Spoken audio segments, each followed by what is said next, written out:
Okay, thank you, Hans, and hello everybody. Welcome to this introduction to the DecarbEurope initiative. My name is indeed Peter Tebusser. I'm a portfolio manager at ECI, and I coordinate the activities within the DecarbEurope initiative. Before diving into the initiative, I'd like to share this picture with you.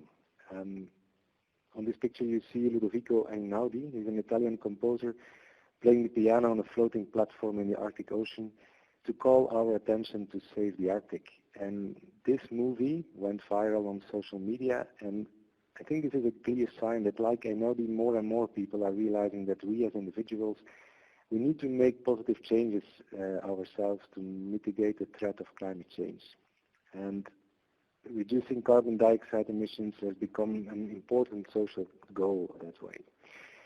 But there are still alarming inconsistencies between science-based targets like were agreed on during the COP21 climate change conference in Paris in 2015 and national commitments. And you all know this chart, I guess. This chart shows the dramatic evolution of global greenhouse gas emissions since 1990. And it also shows the huge gaps that exist between what is needed to keep global warming below 2 degrees Celsius and what current pledges and intended contributions will lead us to. As you see at the right, you see the overshoot of over 15 gigatons CO2 emissions in 2025, or even 27 gigatons in 2030 as compared to the scenario that would keep us below this 2 degrees. So it is clear that we need much stronger commitments. And the stronger commitment, that was also the big ask of the authors of this recent publication in Science magazine. You might have come across them as well. These authors observed that despite the progress during recent climate negotiations, long-term goals are still often trumped by political short-termism. And what the authors advocate for is a deep decarbonization scenario that is scientifically consistent with the Paris Agreement. And they basically propose a kind of roadmap. They call it their carbon law of halving gross CO2 emissions every decade. But most important in their entire roadmap, and related to our program, I think, is the first 3 years. So from today on to 2020, the authors call for immediate implementation of all no-brainer solutions.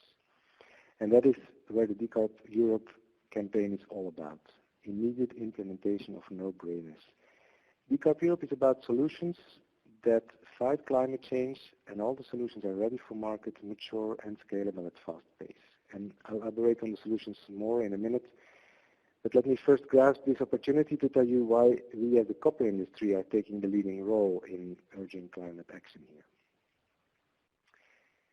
As you know, the European copper industry has reduced its own energy consumption by 60% already since 1990.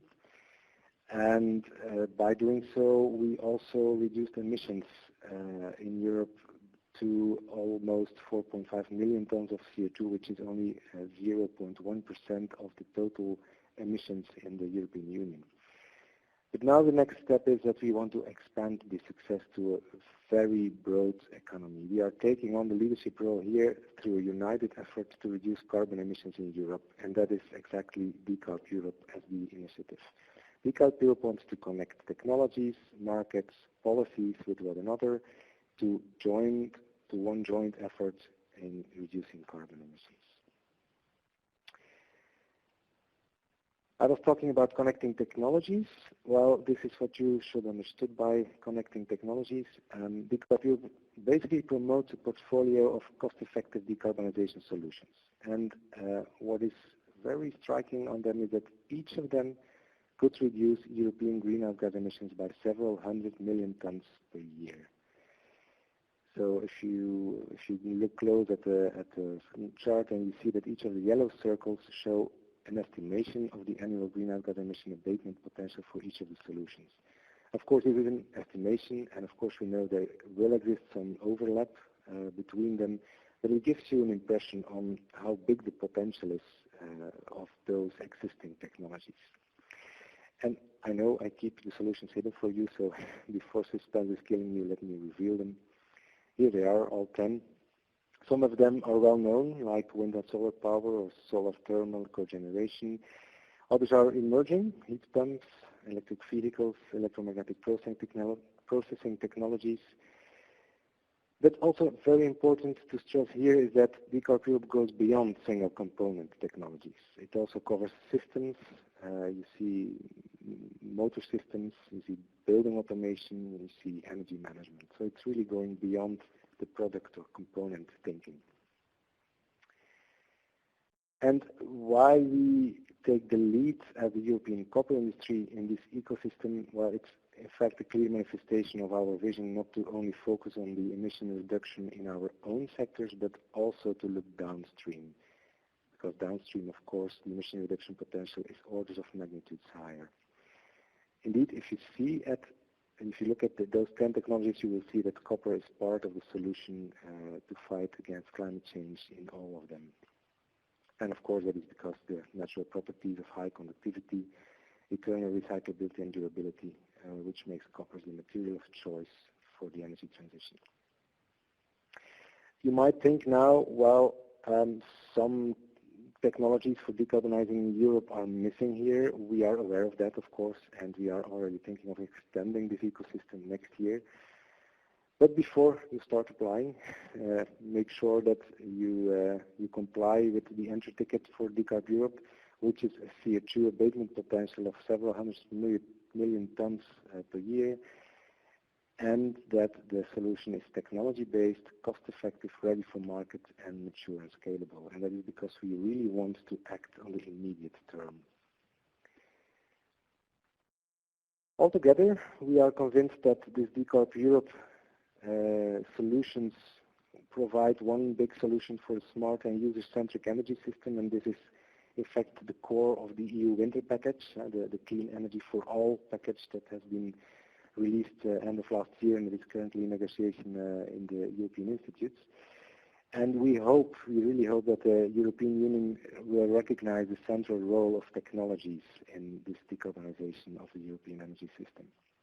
Because only that will result in economic and growth, and only that will put the EU in a globally leading position on climate change. And luckily, we already got some recognition on a high level. Our initiative did not go unnoticed.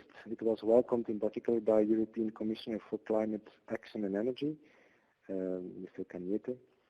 And as you can see here from an extract from the foreword in one of the publications, he strongly supports industry-led initiatives like DecarbEurope, and he moreover recognized the crucial role to make an active use of technologies to overcome the numerous challenges of the energy transition.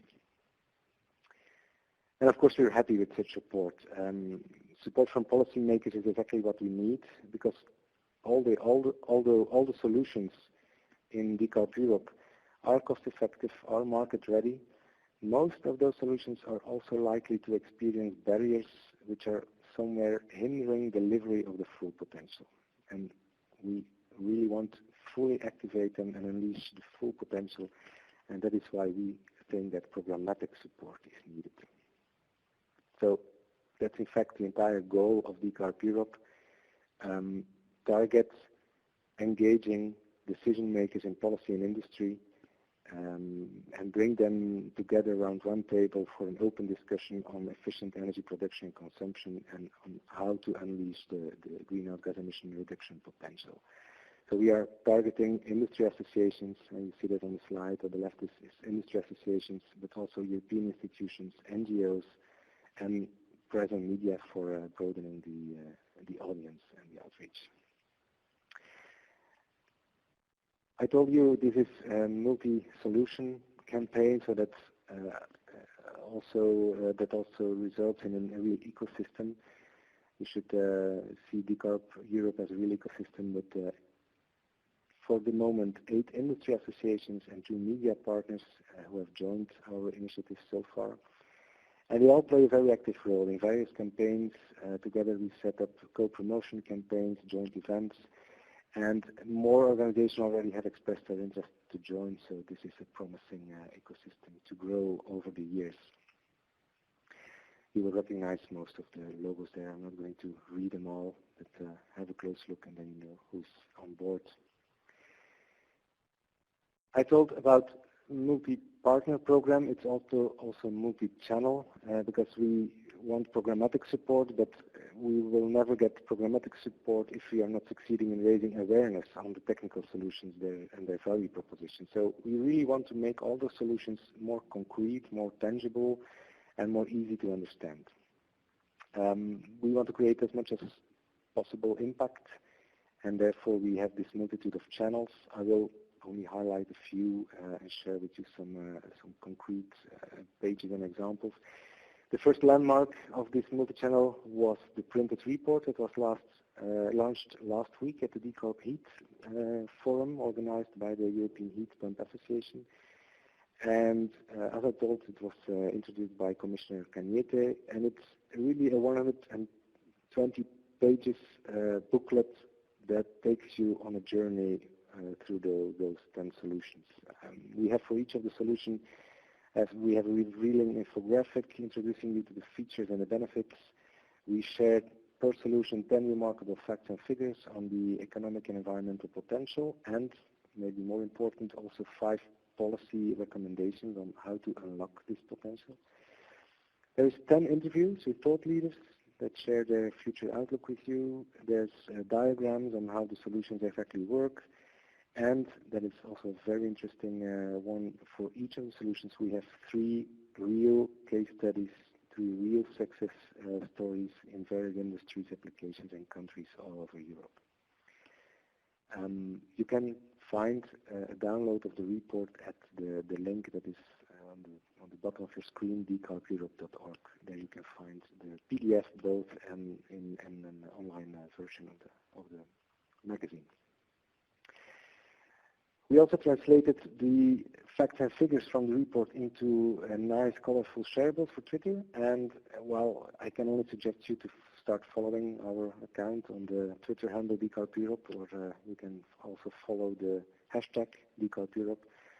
And then you will be sure to be kept updated on all the events that will be organized by DecarbEurope and various partners.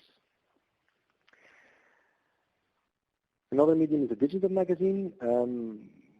This is still in development. We will be adding every few weeks a new technology, so keep going and visiting the link that I share with you on the screen. Yeah, this is more mobile-ready version of the content, providing really a nice storyline for technology. So it's also very worth to have a look at that. And then later this year, October, still have to confirm the final date, but we plan to have an annual event, well, biannual or annual event, if successful, where we will basically discuss the role of those technologies in the real decarbonization of Europe. It's the idea that each of the technologies can report on the progress they made on the market development, that they can review policy drivers and gaps for their solutions, and of course that they can also propose high-level policy recommendations. That's the entire idea.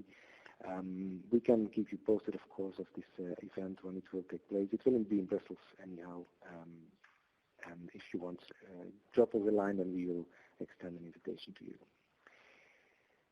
So with 10 partners, it's not difficult to have a full schedule. So here you see only an extract of the first weeks of our campaign, which is already really packed, and it's very great to have active partners on board.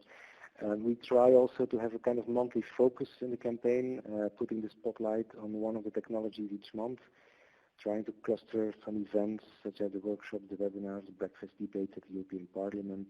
But of course, the basic idea is that we will keep promoting all 10 technologies over the entire year.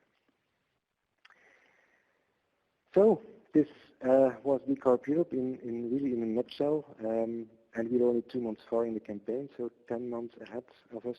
Many occasions I hope to get in touch with you and to start thinking on how we can decarbonize Europe together. Thank you.